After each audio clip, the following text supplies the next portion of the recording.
Welcome everybody to the Latin Nerds Network. My name is Jose, and this is my review for Joker, Folie, Deux, as it's known as a French term.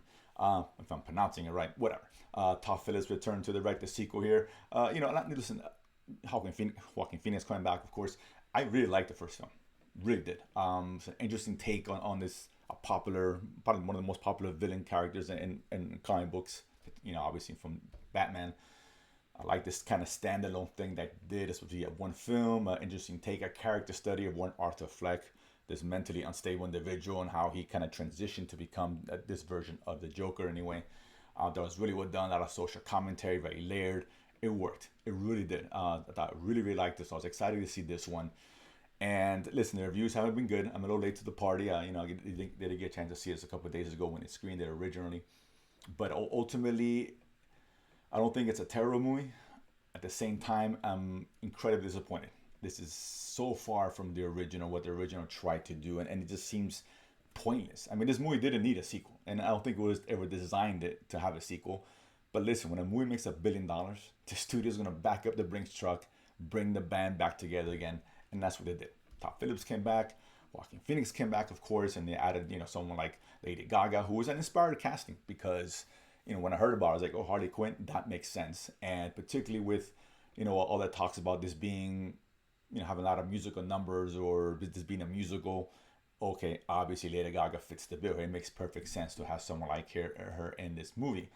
So I liked her, and she was good. And Joaquin Phoenix was, of course, great. And that's one of the few things about this film that I really, really enjoyed. Technically, on the technical side, and cinematography is good. It's put together well. The sequences really work at times in terms of the presentation, the camera work. Oh, that's great, but that's just icing on the cake. The cake doesn't taste that good, and that's the problem. Icing is only good when the cake is good, and most people care about the cake. They don't care about cinematography and all, and I get it, right? Cinephiles enjoy that. I do, and I understand that. The meat itself, right? The cake itself. This is really just a movie which swings for the fences, and I can appreciate that. I really can. I like people who take chances, and Todd Phillips took chances. He just didn't execute them well. It really didn't. This movie, it's got nothing to say. It's a pointless sequel, and that's what's most disappointing because the first one was so layered. This one here, we just strictly see focusing on Arthur Fleck. It's been 2 years, I think, from the events of the first one. He's in Arkham Asylum. He's in prison until he's waiting his time for trial, and then the movie kind of transitions into a courtroom drama. Of course, with the trial of all the murders, people he killed. I think it was like five or six of them in the first film. And man, this one just never comes together. It's completely uneven, doesn't know exactly what it wants to be. And I really wish there was more to it. Arthur Fleck, the character itself, Joaquin Phoenix does a great job again. He's great in the role, but he's the same guy at the beginning and at the end, unlike the first one, right? There's no transition, there's no growth, there's no character development. This guy, he's the same guy. He's just, discovering, when the people, trying to, get free and figuring out why he thinks he's the Joker and why he doesn't, or whatever the case is. But nothing else there, right? And there's moments where they could have really focused on the effects of his actions on society, right? Because you can tell by the trailer, there's a lot of people who are rooting for him, but they don't really dive into it.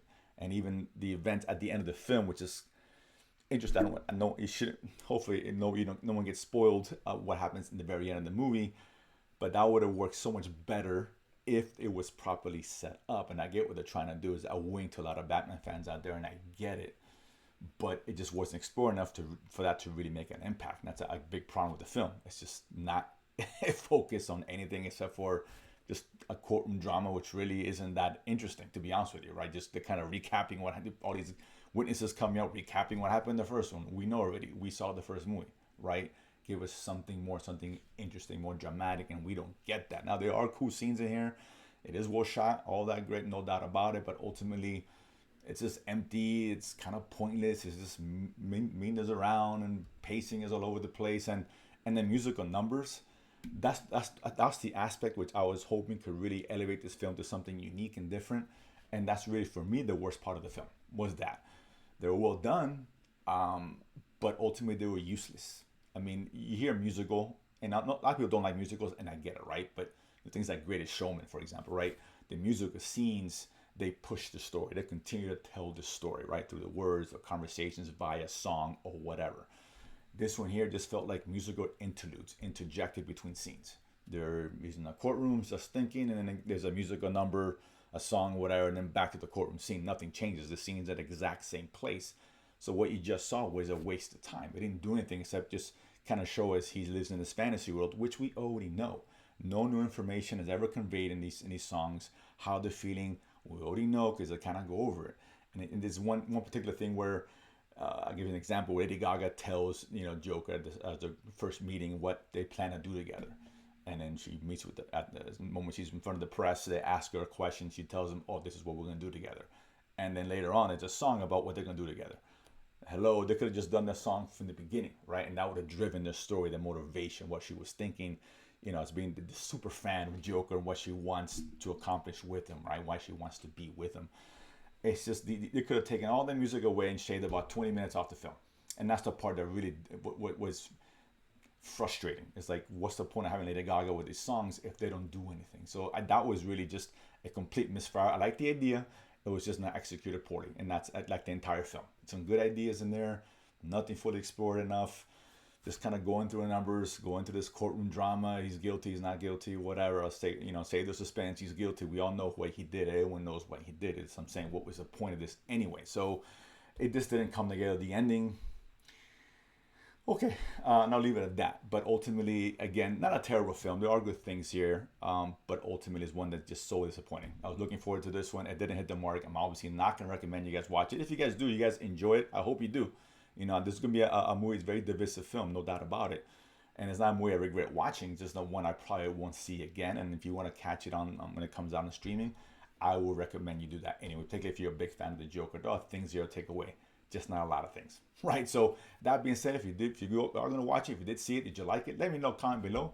And of course, if you haven't done so already, subscribe below and feed money to go to the movies and talk about it afterwards. See you guys next time.